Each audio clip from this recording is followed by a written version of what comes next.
वफाकी हुकूमत का काबीना में तौसी का फैसला, 10 से 12 नए अरकान शामिल होंगे। वजीर आजम ने नाम फाइनल कर लिए। जराये के मुताबिक पीपल्स पार्टी को शमूलियत की दावत। बिलावल भुट्टो ने काबीना का हिस्सा बनने से माजरत कर ली।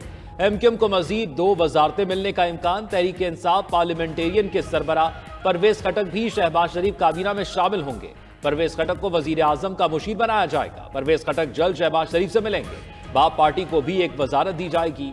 सेनेटर मंजूर काकड़ और खालिद मगजी के नाम जेरे गौर। साबिक निगरां वजीर आजम अनवारुल हक काकड़ भी दौड़ में शामिल। पाकिस्तान इस्तेहकाम पार्टी के ओन चौधरी भी वजीर आजम के मुशीर बनेंगे। जुड़वा शहरों से तारिक फजल चौधरी और हनीफ अब्बासी उम्मीदवार। खैबर पख्तूनख्वा से सरदार मोहम्मद यूसुफ, बलूचिस्तान से सेनेटर आगा शाहजेब दुरानी या सरदार याकूब नासिर और जनूबी पंजाब से अब्दुर्रहमान कांजू को काबीना का हिस्सा बनाया जा सकता है।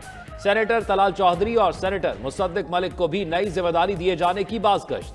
बैरिस्टर अकील वजीर ममलिकत कानून और इंसाफ मुकर्रर होंगे। काबीना में 2 खवातीन भी शामिल की जाएंगी। शाइस्ता परवेज, सेनेटर अनूश रहमान, सेनेटर बुशरा अंजुम भट्ट और सबा सादिक के नाम जेरे गौर हैं। एक अकलियती रुकन की भी काबीना में शमूलियत का इम्कान। खेल दास कोहिस्तानी, डॉक्टर दर्शन और ताहिर खलील सिंधु मजबूत उम्मीदवार। चैंपियंस ट्रॉफी पर डेडलॉक खत्म। पाकिस्तान क्रिकेट बोर्ड की तमाम शराइत तस्लीम। अगले 3 साल तक भारतीय टीम पाकिस्तान आएगी, ना ही पाकिस्तानी टीम भारत जाएगी। चैंपियंस ट्रॉफी 2025 हाइब्रिड मॉडल पर होगी। भारत के मैचेस दुबई में ही होंगे। भारतीय मीडिया का दावा। रिपोर्ट के मुताबिक पाकिस्तानी टीम 2026 के वर्ल्ड कप के लिए भारत नहीं जाएगी। वर्ल्ड कप में पाक इंडिया लीग मैच कोलंबो में होगा। नॉकआउट मैचेस का मामला बाद में तय किया जाएगा। आईसीसी और बीसीसीआई ने इन ऑफिशियल इजलास में पीसीबी का मॉडल तस्लीम किया। पीसीबी को अब चैंपियंस ट्रॉफी के हाइब्रिड मॉडल पर कोई जरतिलाफी नहीं मिलेगा। 3 साला फ्यूजन मॉडल की आईसीसी से मंजूरी कल होने का इम्कान है। फ्यूचर टूर प्लान में भी तब्दीली मुतवक्किल है। पाकिस्तान को 2027 के बाद आईसीसी विमेन टूर्नामेंट की मेजबानी भी मिलेगी। नए मुजवजा मॉडल के तहत चैंपियंस ट्रॉफी के 10 मैचेस पाकिस्तान और 3 मैचेस दुबई में होंगे। अगर भारतीय टीम सेमीफाइनल में पहुंची तो एक सेमीफाइनल भी दुबई में होगा। ऑफिशियल शेड्यूल का ऐलान 1-2 रोज में मुतवक्किल है।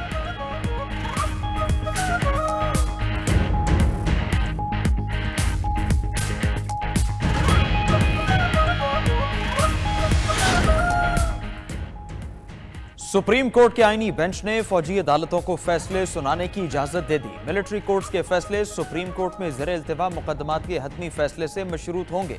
तहरीरी हुक्मनामे के मुताबिक जो मुल्जिमान रियायत के हकदार हैं उन्हें रिहा कर दिया जाए और जो मुल्जिमान जेल काट रहे हैं उनको मुतालिका जेल हुकाम के हवाले किया जाए। फौजी अदालतों की सजाओं के खिलाफ हाई कोर्ट्स में अपील का हक भी सुप्रीम कोर्ट के फैसले तक मुअत्तल रहेगा।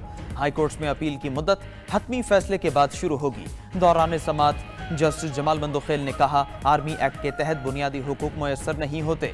आर्मी एक्ट बना ही फौज की मुलाजमत के कवायद और डिसिप्लिन के लिए है। आर्मी ज्वाइन करने वालों को इल्म होता है कि उस पर आर्मी एक्ट का इतलाक होगा। क्या आर्मी एक्ट में तरमीम करके हर शख्स को उसके जुमरे में लाया जा सकता है?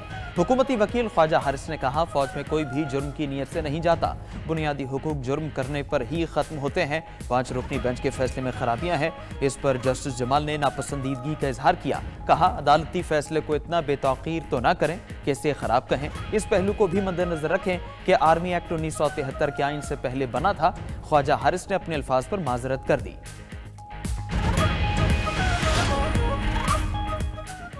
क्या आपको सिविलियंस कोर्ट पर एतमाद नहीं? दौरान समाअत जस्टिस जमाल मंदोखेल का वकील ख्वाजा हारिस से इस्तफसार। ख्वाजा हारिस ने कहा, आर्टिकल 3A अगर बुनियादी हकूक फराहम नहीं करता तो उसे मिलिट्री कोर्ट में चैलेंज नहीं किया जा सकता। जस्टिस मुसरत हिलाली ने कहा, यहां बात बुनियादी हकूक की नहीं हो रही, सिविलियंस और नॉन सिविलियंस की हो रही है। जस्टिस मोहम्मद अली मजहर बोले, यह मामला संगीन है, मैं मुतमईन होना चाहता हूं। कल भी कहा था कि 9 मई के वाकयात की तफसीलात दें। फिलहाल हमारे सामने सिर्फ कोर कमांडर हाउस का मामला है।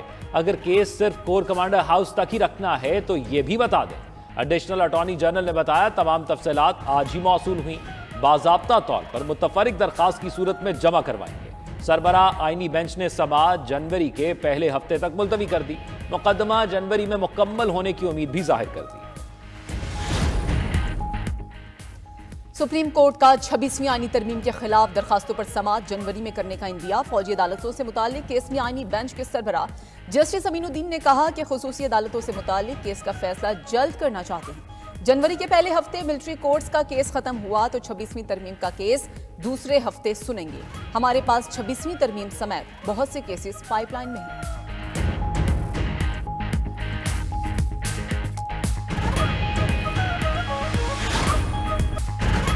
मदारिस की बतौर सोसाइटी रजिस्ट्रेशन हुई तो आलमी पाबंदियां लगने का खदशा है। मदारिस से मुतालिक सोसाइटी रजिस्ट्रेशन बिल पर सदर ममलकत के एतराज़ात सामने आ गए। सदर आसिफ जरदारी ने एतराज़ उठाया कि मदारिस को बहैसियत सोसाइटी रजिस्ट्रेशन हुई तो उनका तालीम के अलावा भी इस्तेमाल हो सकता है। ऐसे रजिस्ट्रेशन से फिरका वारियत के फैलाव का भी खदशा होगा। सोसाइटी में मदरसों की रजिस्ट्रेशन से मफादात का टकराव होगा। ऐसे मफादात के टकराव से आलमी तनकीद का सामना करना पड़ेगा। बिल की मंजूरी से FATF और दीगर आलमी इदारे पाकिस्तान के बारे अपनी आरा और रेटिंग्स में तब्दीली ला सकते हैं। सदर ने मदारिस की रजिस्ट्रेशन पर पहले से मौजूद कवानीन का हवाला देते हुए कहा, दोनों एक्ट की मौजूदगी में नई कानून साजी मुमकिन नहीं हो सकती। उधर JUI के मौक़िफ़ में लचक सेनेटर कामरान मुर्तज़ा ने मौलाना फजलुर रहमान का पैगाम हुकूमत को पहुंचा दिया। वज़ीर कानून और स्पीकर से मुलाकातों में कहा, हुकूमत मदारिस से मुतालिक बिल में कोई तरमीम चाहती है तो नया मुसवदा पेश करे। मुमकिन है वफाकुल मदारिस के इजलास में मुशावरत के बाद तरमीम की मंजूरी पर मुत्तफ़िक हो जाए।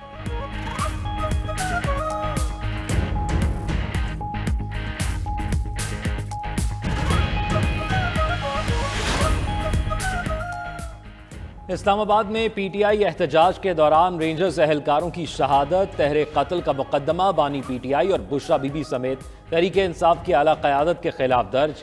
अली अमीन गंडापुर, उमर अयूब, वक्कास अकरम, सलमान अकरम राजा, रऊफ हसन, हम्माद अजहर और दीगर क़यादत के नाम भी शामिल हैं। मुकदमा इस्लामाबाद के थाना रमना में सिंध रेंजर्स के एहलकार की मदीयत में दर्ज किया गया। कत्ल समेत दहशतगर्दी और ताज़ीरात पाकिस्तान की 10 दफात शामिल।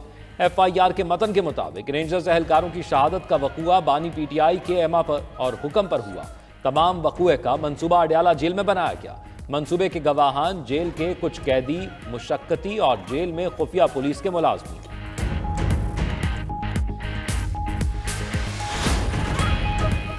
हुकूमत से भी मुज़ाकरात शुरू नहीं हुए। अपोजिशन लीडर कौमी असम्बली उमर अयूब का कहना है कि हमारी 2 शराइत हैं, 9 मई और 26 नवंबर पर जुडिशल कमीशन बनाएं। बानी PTI समेत तमाम सियासी कैदी रिहा करें।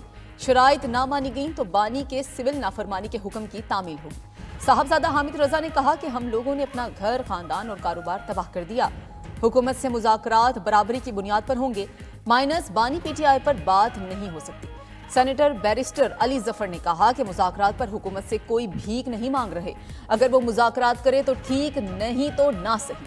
असद कैसर का फौजी अदालतों से मुतालिक सुप्रीम कोर्ट के आज के फैसले पर तशवीश का इजहार। कहा, यह फैसला तहरीक इंसाफ के खिलाफ इस्तेमाल होगा। कानूनी मुशावरत के बाद इस हुक्मनामे के खिलाफ कोर्ट ऑफ जस्टिस जाएंगे। आपने वो काम किया है जो सिविलियन नहीं करते। आर्मी एक्ट का फैसला अदालतें करेंगी। सेनेटर इरफान सिद्दीकी का असद कैसर के बयान पर देमल। बोले, PTI मुज़ाकरात की बात करे या सिविल नाफरमानी की, एक हाथ में तलवार लेकर दूसरे हाथ से मुसाफा नहीं हो सकता। वज़ीर आज़म के मुशीर राना सनाउल्लाह बोले, नून लीग ने हमेशा मुज़ाकरात की हिमायत की। मुज़ाकरात का पैगाम आया तो हमारी तरफ से इनकार नहीं किया जाएगा।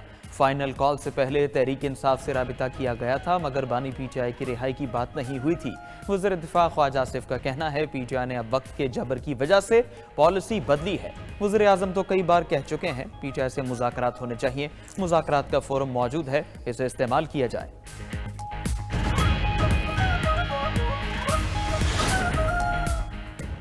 छब्बीसवीं तरमीम ने जजेस तैनाती के हवाले से अदलिया का तवाज़ुन बिगाड़ दिया। जुडिशल कमीशन के रूल्स बनाने का मामला अदलिया की आज़ादी के लिए नहायत अहमियत का हामिल है। जस्टिस मंसूर अली शाह का जुडिशल कमीशन की रोल मेकिंग कमेटी के सरबराह जस्टिस जमाल मंदोखेल को खत लिखा। इनका आर्टिकल 175 कोर्ट जुडिशल कमीशन को रूल्स बनाने के लिए बाइख्तियार बनाता है। रूल्स बनाए बगैर जजेस तैनाती के हवाले से जुडिशल कमीशन की कार्रवाई गैर आईनी होगी। आईनी तरमीम के बाद जुडिशल कमीशन में अदलिया अकलियत और एग्जेक्टिव अक्सरियत में है। एग्जेक्टिव की अक्सरियत से सियासी तैनातियों का खतरा बढ़ जाता है। शफाफ रूल्स के तहत होने वाली तैनातियां अदलिया की आज़ादी यकीनी बनाएंगी। Pakistan sugar mills association Punjab zone ने चीनी की कीमतों में इजाफे को बेबुनियाद करार दे दिया। तर्जुमान PSMA पंजाब जोन का कहना है, चीनी की कीमतों में इजाफे पर कयास आराइयां की जा रही हैं। चीनी की एक्समिल कीमत की हद 140 रुपए फी किलोग्राम से ज्यादा नहीं। मुल्की जरूरत के मुताबिक चीनी का जखीरा मौजूद है। हुकूमत अफवाहें फैलाने वाले सट्टेबाजों के खिलाफ कार्रवाई करे। उधर विफाकी वजीर राना तनवीर हुसैन की चीनी की कीमतों में इजाफे की खबरों की तरदीद। कहा, चीनी की कीमत 140 रुपए की हद से कम, रिटेल 130 और होलसेल 125 रुपए है। वज़ीर आज़म की हिदायत पर चीनी की कीमतों की सख्त निगरानी की जा रही है। मीडिया को जिम्मेदाराना किरदार अदा करना चाहिए, गलत मालूमात ना फैलाएं। अवाम को यकीन दिलाया गया चीनी की कीमतें काबू में हैं। पाकिस्तानी ऑलराउंडर इमाद वसीम ने इंटरनेशनल क्रिकेट से रिटायरमेंट का ऐलान कर दिया। सोशल मीडिया पर इमाद वसीम का कहना था, फैसला बड़ी सोच विचार के बाद किया। पाकिस्तान की नुमाइंदगी करना बहुत बड़ा एजाज है। डोमेस्टिक और फ्रेंचाइज क्रिकेट में अपना सफर जारी रखूंगा।